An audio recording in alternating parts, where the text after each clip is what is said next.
What's up, YouTube? So before we get started with this video, on first take, they're going to be talking about, are the 49ers the real deal? Stephen A. Smith still has his doubts about the 49ers. So let's see what they have to say about that.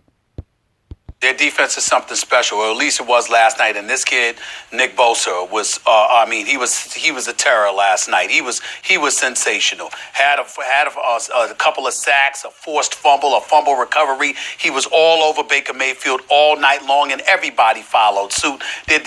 Yeah, Nick Bosa definitely was a savage a couple of nights ago. So let's continue. They've got speed, they've got athleticism. I think they've got the proper level of leadership by a guy like Richard Sherman, who was basically telling them, you know what, you rush, we cover. That's what you do. You rush, we cover. That's what he was saying to them because he was mic'd during the game. I liked what he said about the media, but I'm here to tell Richard Sherman, that's my man right there. Got love for him. He can include me in that mix because I'll be damned if I didn't doubt the 49ers. And guess what? I'm still gonna doubt them. Because guess what? You beat up on Cleveland yesterday, and Cleveland, with the exception of their performance against the Ravens a week earlier, have been suspect all season long. So we shall see. I'll give the 49ers props where it's due, but just because you're off to a 4-0 start, which was not predicted, there's still 3 quarters of the season to go. So it's all fun. I ain't taking no offense to it. I mean, he wasn't talking about me. He was talking about a lot of other people, but he can include me in that mix. Unlike most people, I'm going to take it. I'm going to sit up there and I'm going to look at Richard Sherman all year long. And I'll be like, we watching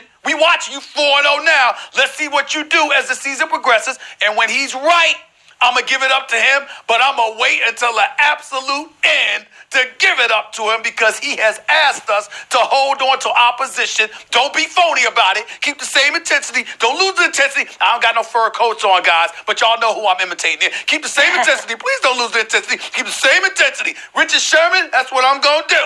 I had questions about y'all. I didn't think y'all were going to be better than the Rams. I didn't think you were going to be better than Seattle, and I'm going to hold on to that all season long until I have no choice but to think otherwise. But I still can do that and say, I was pretty damn impressed with what I saw on Monday night.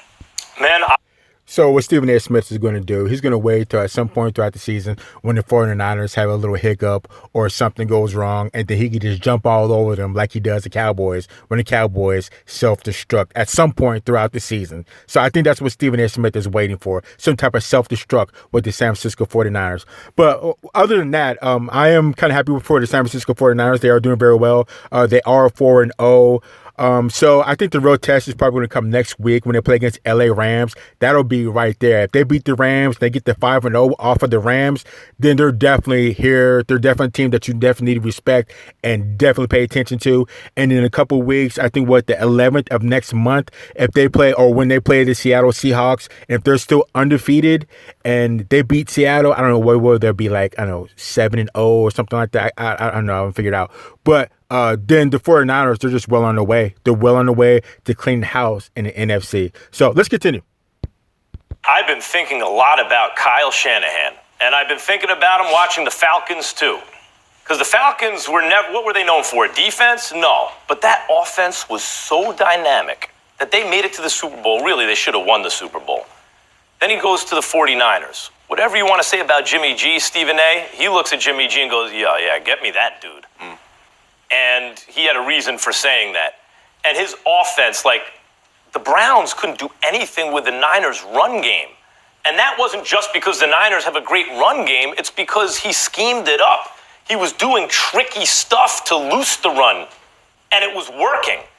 There are some coaches you can see. They leave a situation as a coordinator or a coach, and that situation falls apart. The Falcons have been free-falling since he left. He goes to another place, and suddenly they're good. And it's not, coincidence. And it doesn't mean, by the way, this doesn't apply to all offensive or defensive coordinators for that matter. Sometimes they can't handle or maybe aren't ready to handle the full responsibility of running a franchise. For example, Freddie Kitchens in Cleveland, maybe.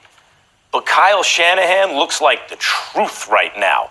Where he leaves, it collapses. Where he goes, they're undefeated. And you can see his hands on the offense, and it's working. So I can definitely go with the 49ers. I'm still kind of weary of Jimmy Garoppolo. I know he's balling right now, the 4-0, the undefeated, and they're steamrolling right now. But like I said, the test is really going to come against next week against the Rams. and when they play Seattle in the next couple of weeks. That'll be the real test to see if they're the real deal. But I do give credit where credit's due. The undefeated, they're the only other undefeated team other than the New England Patriots. So at this point, I got to give credit where credit's due. But I still, the jury is still out with me to see if they're the real deal. So let's continue.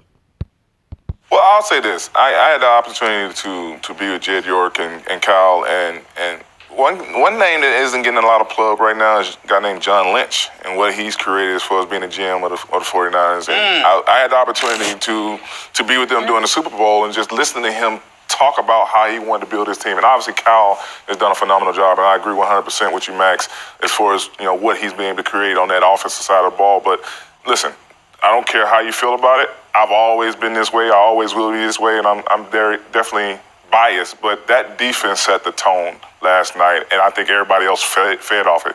What Bosa was able to do, and let's just say that he was a little amped up for something that might have happened a few years ago at a Oklahoma-Ohio State game.